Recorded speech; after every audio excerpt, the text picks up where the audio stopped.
তেতিয়া বহুত ভাল লাগিছিল মানে মাৰ্কবিলাক চাই কিনে বহুত ভাল লাগিছিল বা চাকৰি হ'ব এনেকুৱা ধৰণৰ কিন্তু মেডিকেল টেষ্ট দিব যাওঁতেহে গম পালোঁ যে মেডিকেলি আনফিট হৈ আছোঁ মই আনফিট হৈ আছোঁ আজিলৈকে ফিট হ'বই পৰা নাই যোৱাবাৰ এনেকুৱা ধৰণৰ হ'ল তাৰ আগৰ বছৰ এনেকুৱা ধৰণৰ হ'ল ঠিক আছে মই আগতেও কৈছোঁ যে যদিহে মোৰ নিচিনা আপোনালোকৰ হয় তেতিয়াহ'লে আপোনালোকে নিশ্চয় বাদি দিলে হয় ডিফেন্স লাইনটো কিন্তু মই আজিলৈকে বাদ দিয়া নাই অথচ মোৰ ডিফেন্স লাইনটো খুবেই ভাল লাগে মই টিকেন ৰাখোঁ আপোনালোকে চাই আছে মোৰ ইউটিউব চেনেল চাকৰি সন্ধান চ' আজিৰ এই ভিডিঅ'টোত কিহৰ ওপৰত আলোচনা কৰিম হয়তো আপোনালোকে ইউটিউবৰ থাম্বনেইলখন দেখিয়ে গম পাইছে হয় আজিৰ এই ভিডিঅ'টোত আলোচনা কৰিম SSC GDৰ মেডিকেল টেষ্টৰ ওপৰত যেহেতু মই এজন ৰিয়েল এক্সপিৰিয়েন্স কেণ্ডিডেট 2018 চনৰ পৰা 2025 লৈকে যিমানবাৰ SSC GDৰ ৰিক্ৰুটমেণ্ট হৈছে প্ৰত্যেকবাৰে মই মেডিকেল দি পাইছোঁ SSCত কিন্তু আজিলৈকে মেডিকেল ফিট হ'ব পৰা নাই চ' কিহৰ মানে মোৰ পইণ্ট আছে সেইকাৰণে মই আজিলৈকে ফিট হ'ব পৰা নাই যদি আপোনালোকৰ এনেকুৱা ধৰণৰ পইণ্ট আছে আপোনালোকৰ কেতিয়াও SSC GDৰ মেডিকেল ফিট হ'ব নোৱাৰিব আৰু যিখিনিয়ে মোৰ মানে গাঁৱৰ ওচৰৰ ল'ৰা ছোৱালী চাই আছে ভিডিঅ'টো তেওঁলোকে জানে যে মই কিমানবাৰ SSC GDত মেডিকেল দিছোঁ কিমানবাৰে আনফিট হৈছোঁ ইমান দুখৰ বিষয় যদি আপোনালোকে এনেকুৱা ধৰণৰ মোৰ নিচিনাকৈ হয় না বা প্ৰথমবাৰ দিলে ছেকেণ্ডবাৰ যদি আপোনালোকে ফিট হ'ব নোৱাৰে তেতিয়াহ'লে আপোনালোকে হয়তো ডিফেন্সৰ যোৱাটোৱে আপোনালোকে পাহৰি যাব বা ডিফেন্স লাইনটোৱে বাদ দিব কিন্তু মই ইমানে ধৈৰ্য ধৰি আছোঁ যে আজিলৈকে মানে ডিফেন্স লাইনটো এৰিব পৰা নাই ইমানে ভাল লাগে চ' যায়ে আছোঁ ৰিটেন দিয়ে আছোঁ ৰিটেন পাছ হৈ আছোঁ কোৱালিফাই কৰি আছোঁ ফিজিকেল কোৱালিফাই হৈছে কিন্তু মেডিকেল কোৱালিফাই হ'ব পৰা নাই চ' আজি সকলোখিনিয়ে কথা ক'ম SSC GDৰ মেডিকেল কেনেকৈ হয় বা কি প্ৰচেছ চোৱা হয় চ' আপোনালোকে ভিডিঅ'টো প্ৰথমৰ পৰা শেষলৈকে চাই থাকিলে হ'ল প্ৰথম কথাটো হৈছে আপোনালোকৰ যি পইণ্টে আপোনালোকৰ নাথাকক পইণ্টটো আপোনালোকৰ ভাগ্যৰ ওপৰত ডিপেণ্ড যদি আপোনালোকৰ কিছুমান সৰু সাৰ প্ৰব্লেম আছে আপোনালোকৰ ভাগ্যৰ ওপৰত ডিপেণ্ড কৰে মেডিকেল টেষ্টটো ঠিক আছে যিহেতু মই আগতেও কৈছোঁ যে ফিজিকেলটো আমাৰ নিজৰ ওপৰত ঠিক আছে আমি মানে ফিজিকেল জোৰ কৰিলে আমি মানে ৰানিংটো কমপ্লিট কৰিব পাৰোঁ দেহাৰ ওপৰত কিন্তু মেডিকেলটো আমাৰ দেহাৰ ওপৰত নহয় এইটো লাকৰ ওপৰত ভগৱানৰ ওপৰত নিৰ্ভৰ কৰে মেডিকেল টেষ্টটো ঠিক আছে আপোনালোকৰ যি পইণ্টে নাথাকক আপোনালোকৰ যদি আপোনাৰ লাক থাকে বা আপোনালোকৰ ভাগ্য থাকে তেতিয়াহ'লে আপোনালোকে মেডিকেল পাছ হ'ব ঠিক আছে আপোনালোকে ফিট হ'ব মেডিকেল এইটো আপোনালোকে ভাবি লওক ঠিক আছে এতিয়া হৈছে আপোনালোকৰ যোৱাবাৰ মেডিকেল টেষ্ট 9 মাইলত প্ৰথমতে 3জন ডক্টৰ আছিলে লাষ্টত এজন ডক্টৰ এড হৈছিলে মানে 4জন আছিলে ঠিক আছে 4জনৰ ভিতৰত মই 3 নম্বৰ ডক্টৰটোক পাইছিলোঁ 3 নম্বৰ ডক্টৰে প্ৰথমতে কি কৰিছিলে ধৰি লওক চকু পৰীক্ষা কৰিছিলে চকু মানে ডিষ্টেন্স ভিজন চাইছিলে কালাৰ ভিজন চাইছিলে আমাৰ কালাৰটো এনেকুৱা ধৰণৰ যিটো কালাৰ ব্লাইণ্ডনেছ টেষ্ট হয় না কালাৰ ব্লাইণ্ডনেছ টেষ্টটো এনেকুৱা হৈছিলে ধৰি লওক কি যিটো মানে তাতে যিটো 1 2 3 4 34 এনেকুৱা ধৰণকৈ থাকে না 34 বা 25 এনেকুৱা ধৰণৰ ক'ব লাগে আৰু কি ধৰি লওক সংখ্যাটো ক'ব লাগে সংখ্যাটো ক'লেও নহ'ব আপোনালোকে যিটো সংখ্যা থাকে কিতাপখনত বুকখনত সংখ্যাটো ক'লেও নহ'ব আপোনালোকে যিটো কালাৰত আছে না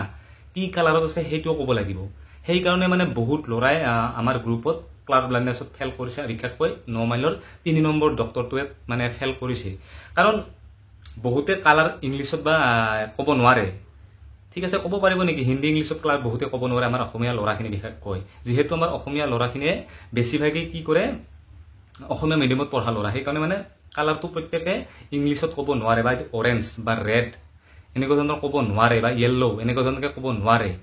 সেইকাৰণে মানে বহুতে কালাৰ ব্লাইণ্ডনেছত ফেল হৈছে এইটো কথা আপোনালোকে মনত ৰাখিব ঠিক আছে আৰু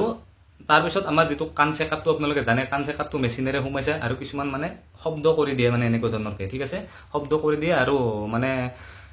চকু বন্ধ কৰিব দিয়ে চকু বন্ধ কৰি আপোনালোকে কিবা কোবাব ধৰি লওক কিছুমান দুটা লোহাৰে মানে এনেকুৱাকৈ কোবাব টিং টিং টিং এনেকুৱাকৈ কোবাই মানে কোবোৱাৰ পিছত যদি আপোনালোকে ৰাইট চাইডে শব্দ কৰিছে ৰাইট চাইডে দেখুৱাই দিব লাগিব যদি আপোনালোকে লেফ্ট চাইডে শব্দ কৰিছে লেফ্ট চাইডে দেখুৱাব লাগিব যদি আপোনালোক ফ্ৰণ্ট চাইডে শব্দ কৰিছে ফ্ৰণ্ট চাইডে আপোনালোকে দেখুৱাই দিব লাগিব এনেকুৱা ধৰণকৈ চেকআপ আছিলে আৰু আপোনালোক দাঁতৰ চেকআপটো ধৰি লওক ইমান এনেকুৱা নহয় যিহেতু মোৰ এজন লগৰ ল'ৰাই ধৰি লওক এটা দাঁত মানে তাৰ নাছিলে তাৰ জামি দাঁত বুলি কয় জামি দাঁত এটা নাছিলে কিন্তু তথাপিতো মানে ডেণ্টেল মেডিকেল পাছ হৈ গৈছে দাঁতৰ মেডিকেলত পাছ হৈ গৈছে একো ধৰণৰ প্ৰব্লেম নহ'ল তাৰ ঠিক আছে তাৰপিছত আমাৰ যিটো মানে যিটো হাতত বিশেষকৈ হাত কপাটো চাই তাৰপিছত যিটো কেৰি এংগেল থাকে না কেৰি এংগেলটো চাই এনেকুৱা ধৰণৰকৈ ঠিক আছে আৰু আপোনালোক প্ৰপাৰ আঙুলি ধৰি লওক এনেকুৱাকৈ মুভমেণ্ট কৰিব লাগিব আঙুলি বা শোল্ডাৰ জইন বা এনেকুৱা ধৰণৰ গাঁঠিবিলাক ঠিক আছে আপোনালোক প্ৰপাৰ মুভমেণ্ট কৰিব লাগিব মানে ৰটেশ্যন হ'ব লাগিব ঠিক আছে আৰু তাৰপিছত আপোনালোকৰ যিটো নখনি চাব তাৰপিছত আপোনালোকৰ ফ্লেট ফুট তাৰপিছত ভেৰিকোজ ভেইন এনেকুৱা ধৰণৰ বহুখিনিয়ে অল বডি চেকআপ হয় আপোনালোকৰ ঠিক আছে পাইলছ অল এভৰিথিং চেকআপ হয় সেইকাৰণে কয় যে SSC GDৰ মেডিকেল আৰ্মিৰ মেডিকেলতকৈ হাৰ্ড বৰ্তমানটো বহুতে এতিয়া কয় যে যিখিনি অগ্নিবীৰৰ কেণ্ডিডেট মেডিকেল দিয়ে না অগ্নিবীৰৰ মেডিকেলটো একোৱেই নাই এনেই চিম্পুল জাষ্ট কিবা কিবি চাল দা ফিট এনেকুৱা কৰাকৈ পঠাই দিয়ে কিন্তু SSC GDৰ মেডিকেল এনেকুৱা নহয় প্ৰত্যেকটো পাৰ ডে আপোনালোকক ইমানে ভালকৈ চাব যে কোৱা নাযায় আৰু যদি কিবা এটাও থাকে আপোনালোক তৎক্ষণাত ৰিমেডিকেল দি কিনে আপোনালোক আনফিট কৰাৰ চান্স থাকে ছোৱালীসকলক বিশেষকৈ কি চেকআপ হয় সেইটো নাজানো কাৰণ ছোৱালীসকলক এক্সট্ৰাকৈ মানে চেকআপ কৰা হয় তেওঁলোকক মানে ডাইৰেক্ট ৰুমৰ ভিতৰত চেকআপ কৰাই, কিন্তু আমাৰ ল'ৰাসকলক মানে ধৰি লওক আৰু কি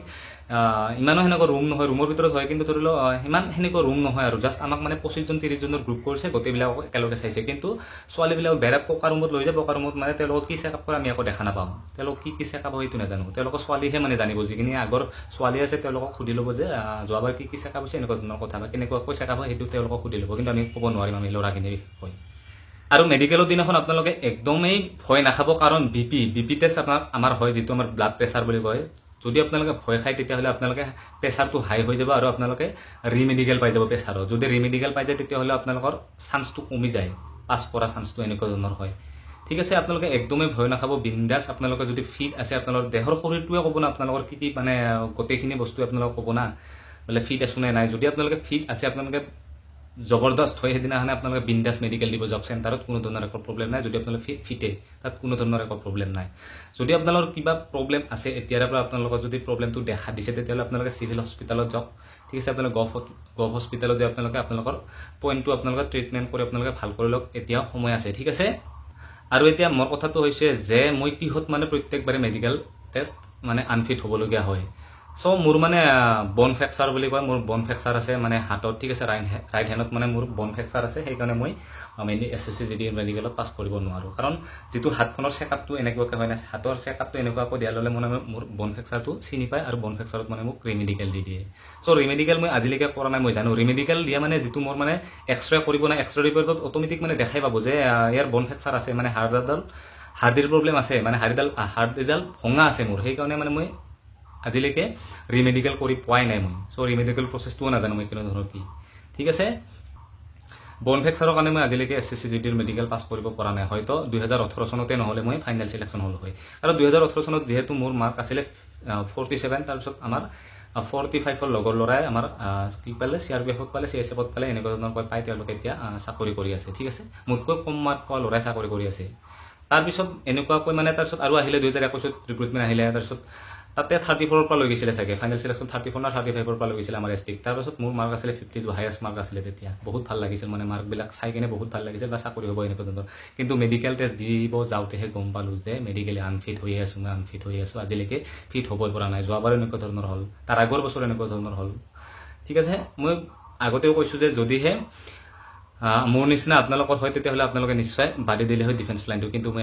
আজিলৈকে বাদ দিয়া নাই। অথচ মোৰ ডিফেন্স লাইনটো খুবেই ভাল লাগে, ডিফেন্সত যাব বহুত ইচ্ছা আছিল সৰুৰ পৰাই। ঠিক আছিল, কিন্তু এইবাৰ বহুত চেষ্টা কৰি আছোঁ, মানে যিটো প্ৰব্লেম আছে না মোৰ, সেই প্ৰব্লেমটো ঠিক কৰাৰ কাৰণে মানে তেওঁলোকে ধৰা নাপোৱাৰ ক্ষেত্ৰত কিবা এটা এক্সাৰচাইজ কৰি আছোঁ মই। ধৰি লওক আৰু কি সেই এক্সাৰচাইজটোৰ জৰিয়তে মানে মোৰ মানে হাতখন ঠিক কৰাৰ কিবা ব্যৱস্থা কৰিছোঁ। ধৰি লওক আৰু কি ডাইৰেক্ট যেন চিন নাপায় এনেকুৱা ধৰণৰকৈ। চ' কি হয় কি নহয় নাজানো, কিন্তু তথাপিও মই এইবাৰ ভালদৰে ফিজিকেল দিবলৈ চেষ্টা কৰিম আৰু ভালদৰে মেডিকেল দিবলৈ চেষ্টা কৰিম, আৰু নিশ্চয় আপোনালোকক লগ পাম 9 মাইল চেণ্টাৰত বুলি আশা ৰাখিলোঁ। ঠিক আছে, আজিৰ ভিডিঅ'টো এইখিনি আছিল। বিশেষকৈ যদি আপোনালোকৰ SSCGDৰ মেডিকেল টেষ্টৰ ওপৰত কিবা সুধিবলগীয়া আছে তেতিয়াহ'লে আপোনালোকে সুধিব পাৰে, নিশ্চয় আপোনালোকৰ লগত এই বিষয়ে আলোচনা কৰিম। ঠিক আছে, ধন্যবাদ।